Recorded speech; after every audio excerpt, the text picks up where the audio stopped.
Hi everyone! Naghahanap ka ba ng sign? Are you thinking of a good time out for family or friends? Well, eto na ang sign na hinihintay mo. Space and Time Cube Museum located at S. Mison at Conrad, Manila. We book our ticket in advance online via ClookUp. This is the first fully immersive museum in the Philippines. Sobrang nakaka-amaze, diba? This is the biggest and longest LED tunnel. Let Space and Time Cube transport you to different worlds through visual spectacles.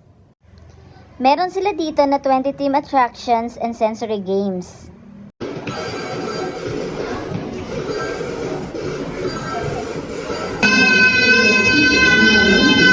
Ang rate nga pala nila dito for adults is 880 pesos and for kids 680 pesos.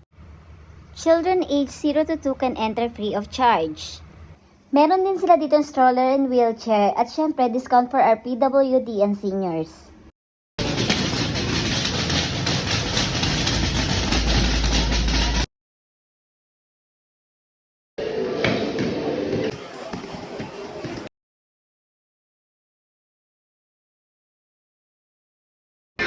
Meron nga din po pala sila ditong Rail Cinema.